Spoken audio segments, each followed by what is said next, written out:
Hey everyone, welcome back. This is the Road to USPSA Race Gun Nationals. I'm Shot Placement, USPSA Masterclass Shooter. In this series, I take you through my daily training, dry fire, fitness regimen, and do the occasional gear review as I prepare for Race Gun Nationals coming up in October of 2025. This is episode 3, and today is August 9th. Today, I wanted to provide you with an overview of the pistol that I'm going to be competing with. So the division that I'm competing in USPSA is called Limited Optics. It is typically shot with a 2011 style pistol with a slide mounted optic. What differentiates this gun from open division is that you cannot have a compensator. Your optic has to be mounted onto the slide. On the slide itself, it cannot be mounted on an independent mounting plate, which is sometimes affixed to the frame. You cannot use 170 millimeter magazines. And then perhaps the biggest difference is that limited optics is just minor scoring. So there's no major power factor that is considered, unlike open division. So shooting 9 millimeter handguns, you don't get any extra points for shooting 40 or 38 Super Comp.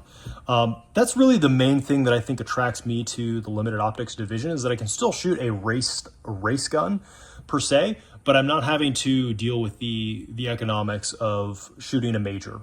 So shooting 38 Super Comp, it can be a pretty expensive endeavor. And if you have that kind of cash, hey, it's great. I love open guns and open division, but from an economics perspective, for me personally, limited optics was a right way to go. So I'll just take you through a brief overview of the pistol that I'm using. This is an MPA DS9. This particular one I have Cerakoted myself. So when it came to me, it was all black and it had a gold trigger and a gold magwell. I'm a Cerakoter. I'm a certified Cerakote applicator. So I went ahead and Cerakoted this pistol the way that I like to do it. So got rid of I think it was a nitride finish that was on most of the parts. I put down Cerakote Elite Series Blackout on the frame of the pistol, and then on the slide and on the grip and then on the magazine base plates, we did a Cerakote, what's called FX Blaze. So it gives it this metallic maroon color, which I thought looked pretty cool. So I'm also a graduate of Arizona State University, so it's a little bit of a nod to the maroon color from ASU. So the magazine holds 24 rounds. We got 24 rounds in this magazine. I've got it loaded up here with my reloads that I use. I use a Delta Point Precision 124 grain V2. So these bullets are designed specifically for race guns. I'm using these are 147 grain bullets, and I'm shooting 3.6 grains of N320, Vitivatore N320. CCI primers, and then just mixed once fired brass that I pick up from my local dealer. Again, these magazines hold 24 rounds. These are MBX magazines that come with the pistol when you buy them. They're the STI style. I think they call them the Carry Optics style magazine. I don't know why they call that, because 2011s are not allowed in Carry Optics division, so I don't understand why they call it that, but that's what it is. It's the STI style 140 millimeter magazine, which gets me the 24 rounds in there. So all in all, this gun weighs 66 ounces when I weigh it with a full magazine. So it's a pretty heavy gun, and that really helps mitigate the recoil when I'm shooting the pistol. When I'm shooting and I have the right grip, I can essentially track the dot on the inside of the glass on the optic. It doesn't lift any bit further beyond that point. Let's see if we can get it in there. So when I shoot under recoil, let me turn up the dot there a little bit so you see it better. There you go.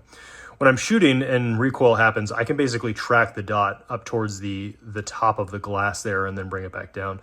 It never recoils so hard that I'm far up with the dot leaving the glass and having to come back down. Being able to watch that dot as it moves up and down under recoil is extremely valuable, and be able to make fast and precise follow-up shots. So really a great pistol.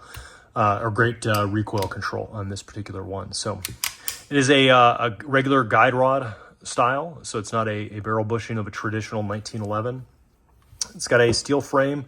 We got the original most aggressive texture on the grip. That said, it was a little bit too aggressive for me, so before I Cerakoted it, I went ahead and ground it down a little bit. So now it's somewhere between a 2 and a 3, which gives it really good bite on my hand. but it's not so much that I'm bleeding after a practice session, because again, I dry fire with this thing, every day, or I'm shooting it, on some days. So it's having it on the most aggressive texture from MPA I found is just a little bit too much, and your hands will get just too destroyed from it. I definitely still build up calluses on my hand. I mean, you can see my hands are conditioned for being able to do this. I mean, if you ever touch the hands of like a stonemason, my hands are fairly comparable to a stonemason from the amount of use that I put into them. And I mean, that level of wear and use actually reflects on the pistol. You can see that there's some wear on here, holster wear, being aggressively used in and out of the holster.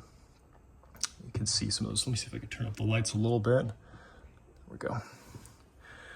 Yeah, you can see where some of the Cerakote, the blaze has worn out, and it's reflecting, showing the black color underneath. And it for sure shows on the mag well. I mean, you can see how much I practice reloads where it just absolutely bangs up the bottom on there. I mean, you can just imagine how much reloading I'm doing. And while Cerakote is a very, very tough coating, it will not survive, steel on steel, aggressive like that from reloads, especially in parts when I'm practicing a reload and I bang it on the sides or, up and down or whatever. So you can see that there from that perspective. The optic that I'm using is the Vortex Defender XL. This is the 5 MOA dot. I really love the Vortex Defender series. I've got 4 of the Vortex Defenders, one on my CCW gun. I've got 2 of these XLs. I've also got an ST. I've got an XL that I have mounted on my 3-gun rifle as the secondary optic. I love the XL. It's got a really big, wide viewing glass there, and these are really good optics. I did have one issue with the Vortex Defender at one point. It seems like there's a considerable difference between the thickness of batteries that are out there. Some batteries run a little bit thin, some batteries run a little bit thick. So I ran into an issue where I was getting battery disconnects under recoil, where the gun would shoot and the optic would turn off for about a half a second, and then while the gun was returning, I would see the dot come back on. That was really difficult and annoying to deal with because I wasn't able to replicate it except for under live fire. I can go ahead and splice in a video here of that happening. But when that happened, I sent it back to Vortex. They said that they were not able to replicate it. They have a recoil simulation device that they mount up their optics to. And they said, hey, just when you are, buying your batteries, just measure the thickness of them and then, lean towards those thicker batteries. They said that sometimes the variety of battery manufacturers out there for those types, they will, occasionally have those thickness differences, which will cause that problem of battery disconnect. So all the spare batteries that I keep inside my shooting bag are all run on the thicker side. And since I got the optic back and started using the thicker batteries, I haven't had the issue since. So, not really sure that's something against the optic, and that might just say more about the battery manufacturers, but just maybe something to be aware of if you're thinking about the Vortex Defender. Just be thinking about, those thicker batteries and pairing those up and then testing them, of course, before you're using them in a match, because a half-second battery disconnect will be a significant loss as far as accuracy and speed and being able to provide those follow-up shots. So. But overall, I really love the optic. I'm fully invested in the Vortex Defenders. Highly recommend them to just about anyone. Other modifications that I've made to the pistol, I haven't really done much because this pistol is just great out of the box. I have changed out, there was a double-sided safety on here, and they were a bit thick. So they were thicker style safeties that come out here. For the way that I grip the pistol, I mean, you can see there that I've got my hand all the way locked on the side, on the right side. I found that extra safety on the side was pushing my hand off, and my grip was just not as aggressive and as optimal as I wanted it to be. So I opted to change out to a low profile safety. So just remove the double-sided safety, put on the low profile safety on this side, and my thumb basically rides it when I shoot, and I can be just as high into the gun and as aggressive as I want with it, and I find that's a really good way to go. It also did come with a slide stop mounted thumb rest. I'm just not really a fan of thumb rests in general. I find that it has to lock my hand in a particular way that is different from the way that I shoot. I've also shot a lot of striker fired guns for a long time, and it's really influenced just the way that I grip the pistol. So I found that a thumb rest just gets in the way and interferes with the way that I prefer to grab the pistol in a way that I like to do. So went ahead and changed out that thumb rest just for a standard style slide stop. And I have deactivated it with my magazines. These are grams followers in these mags, so it wouldn't activate the slide stop anyways. But having that variable eliminated just I find helps me. So that's one particular modification that I've made to the pistol. Everything else in the pistol, however, is pretty much stock from the way I got it from MPA. So same recoil spring, same guide rod, same mainspring housing, mainspring.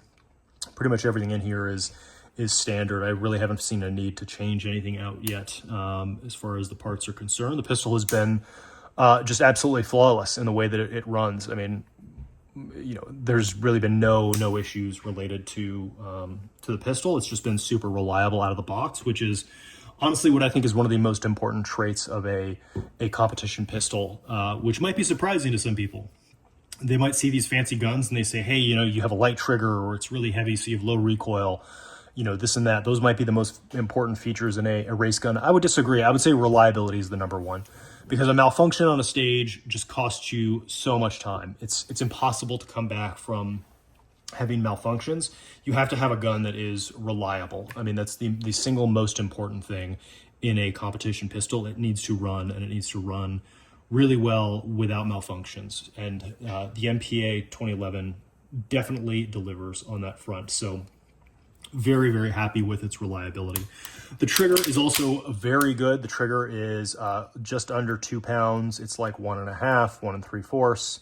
Very light trigger and very short reset as well. Just couldn't ask for a better trigger. I have tested it against like some Atlas pistols. The Atlas pistols might have a slightly better trigger, but considering the cost differential, I mean, I got this gun for, I think it was $3,900, and the Atlas pistols, I mean, these can run up to the 6,000s. So, for me, they're like to like. I mean, these pistols are roughly identical, and I can get a better value gun and then devote that extra cash towards magazines, towards my belt, towards accessories, and most importantly, towards ammo to be able to, continue practicing.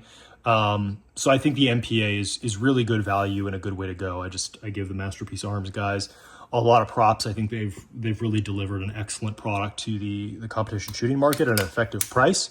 And you can find these pistols in stock at some of the online retailers, available for purchase immediately. You don't have to wait necessarily 6 months to a year to 18 months to get one of these things like you would from a regular custom builder. I think you can order one from MPA with like your specific desires and customize the way you want, and you will end up waiting that long. However, if you're fine with just a standard configuration like this DS9, you can just pick these up online from those online retailers, and you get a really good 2011 for an excellent price. So again, I think I'm just a huge fan. I'm going to pick up a second one, I'm sure at some point. So that is a bit of an overview on there on the pistol. Again, really, really love it. It's just been an absolute tack driver, extremely accurate, extremely reliable, very fast shooting, low recoil. It's everything that I could ask for in a competition style pistol. So if you have any questions about MPA 2011s, feel free to drop a comment in there, or if you have questions about this particular one or the Cerakote job or the optic, feel free to drop a comment. I will try to respond as soon as I can. Today's training, pretty simple, just 20 minutes of the typical dry fire, moving around, footwork, reloads, transitions, typical stuff. Nothing too crazy. So I'm going to go ahead and stop yapping and just let you watch the rest of the video. Thanks again for watching episode 3. Again, if you have any questions, feel free to comment. Please like and subscribe. It really helps the channel. Thanks so much.